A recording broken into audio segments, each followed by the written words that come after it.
Hi guys, so today is the big day, huh? After this, you're gonna be a man. Come here, AJ. Are you scared? Baby.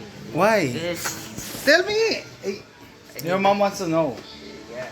Ayan, takot to eh. Sa kanilang tatlo, ito pinaka-nervyoso eh. So ngayon nga, pinaschedule ng ate ko yung yung circumcision ni AJ. Tapos yung yung magtutuli sa kanya. Yung magtutuli sa kanya, yung doktor na nagtuli din daw sa kuya niya. Sabi ko, baka matanda na, sobrang tanda na yan ha. Baka may Parkinson's na yan, baka nanginginig na yung kamay niyan. Hindi daw. So, saan nga tayo? Saan clinic? Anong pangalan? Medical Lifestyle Center. Medical Lifestyle Center dito sa Makati. Kasi taga medical yung ate ko. Kaya pina-schedule ko na rin ngayon kasi nag-uulan. So hindi kami makalabas, hindi kami makapasyal. Kaya sabi ko, maganda pa-schedule na. Tell me, ask me.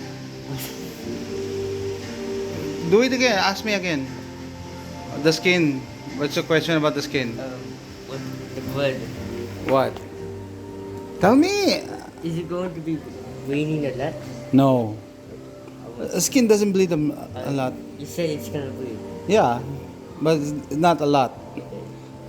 You asked me what are we gonna do with the skin? Huh? What do you want to do with your skin? With your foreskin? Okay guys, 2 minutes daw. Darating na yung Mirage. In order ng kapatid ko. So, mas mura daw yung isang ride-hailing app, hindi Grab ah. So, for this ride, 132 pesos. So, halos ganun din pa nag-commute ka. Kasi 50 pesos papunta sa MRT, tapos 60, 70. Hindi ka papagod. Anong pangalan nung app, nung ride hailing? Ha? Hindi, yung app nga, hindi siya Grab, di ba? Ano siya? AJ, tatakot. Ayan, your mommy will know. Don't be scared. Yeah. Okay, ito na yung ride namin. Sabi ni Berto, ito yung pinakamurang ride-hailing app ngayon. One of the cheapest. InDrive, no? Ayan, bago.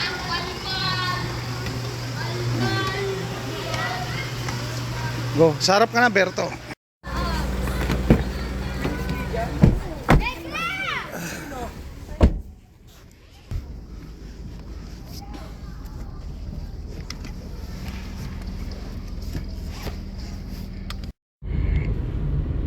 So it's a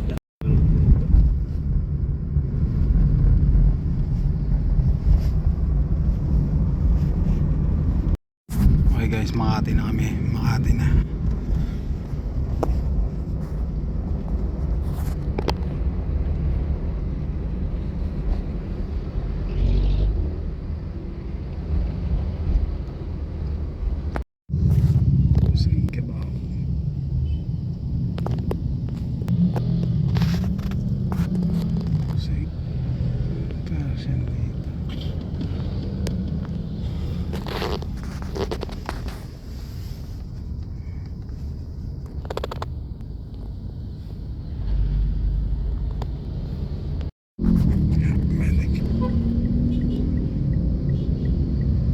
Medicard Lifestyle Clinic.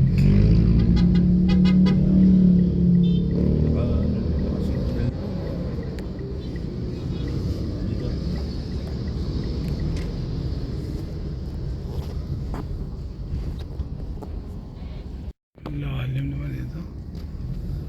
may tayo sa harap. Bawal yun. Malayo pa ba?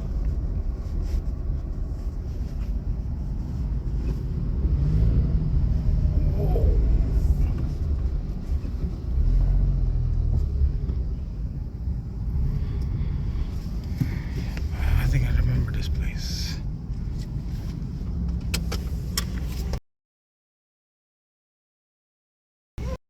Okay guys, nandito na kami sa lobby. So, lahat binibigay ng mask, hindi ko alam kung bakit. Oh, what? Tell me. Okay, now he's ready. Look at that. Don't be scared, huh? Don't be scared.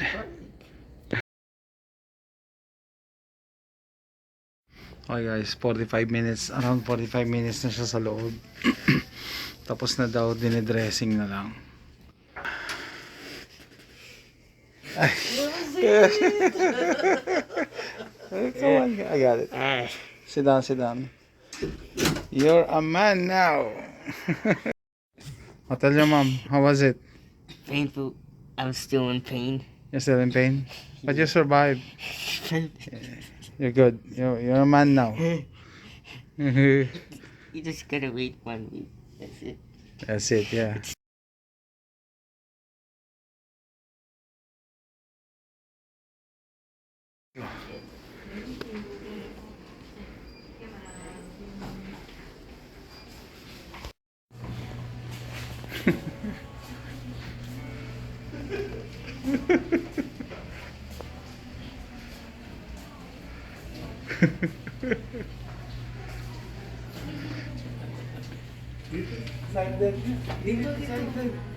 Wag.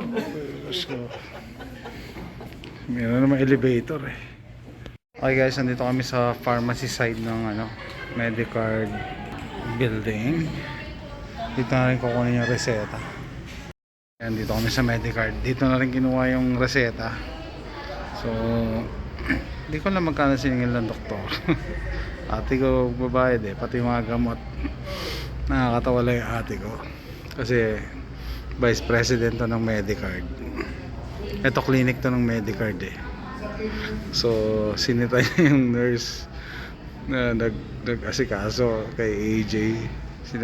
Sinabihan niya bakit daw may buhok yung kama. Dapat daw palagi malinis para sa inspection nila. So isa sa mga gusto ko i-vlog yung pupunta ako sa trabaho nitong ate ko. Punta ako sa office niya. Kasi sabi ng bayaw ko, kinatatakutan daw to ate ko doon sa office niya. Dragon Lady daw. Dragon Lady. Parang naalala ko yung pelikula ni Vilma Santos saka ni Angel Locsin. Ganun daw to eh. Kinakatakutan daw to sa office nila. Kaya gusto ko makita lang. Hindi ko lalaw papayagan niya ako mag-vlog. Pero nakakatawa kasi si AJ. Mag-vlog lang ako. Okay, so hindi pa kami dumiretso pa uwi kasi yung ate ko nakalimutan daw niya yung laptop niya dito sa trabaho. Lang kami dito. Siya na lang umakyat. Ito yung ating patient. Sabi namin, what do you want to eat? Ang gusto niya halo-halo na may ube na ice cream. Is that right? Is that right? That's what you want? But that's not food. That's dessert. Yeah, we already ate lunch. Yeah, but it's almost dinner. Why did we eat lunch? Almost dinner. It's late. Yeah guys, nandito kami sa Medicard. Kami sandali. 5:30. Pwede na tayo mag-early dinner eh. So, dati, 9 years ago, nung tinuli dito, yun nga, ang nagtuli sa kanila, yung same doctor na nagtuli sa kanya. Kaya nagdaalala ako, baka matanda na. First time ko rin ma-meet si doctor eh. Hindi ko alam, first time nakalimutan ko na. Sabi niya, bata pa daw siya noon. So, siguro nag-start pa lang siya ng practice. 9 years ago. Oo, 9 years ago, bata pa daw siya eh. Pero hindi pa pala matanda si doktor ngayon. So, bago-bago pa siya noon. So, after noon, nagpunta kami sa Robinsons. Doon kami nag-dinner nila Tantan tsaka ni JM. Third floor pa yata yun, AJ. So they walk, no? So yun tinatanong ni AJ kanina, how is it after? Sabi ko, yung mga kuya mo kaya pa lang maglakad eh. So yan, hintay lang natin si Ate Jo. Jay, your mom wants to ask, is it still painful? Yeah. What? Yeah. Hey, we're home. AJ. Yan si AJ. Wait, ito yung kanyang wish. Because you've been a good boy. Yan na, halo-halo. Yeah, I just need to pee first. You survived. Yeah. Guys, yan. Ito ang premium ni AJ for being a good boy. Halo-halo ang request. Yeah, halo-halo ang request niya eh. With ube. Let's go.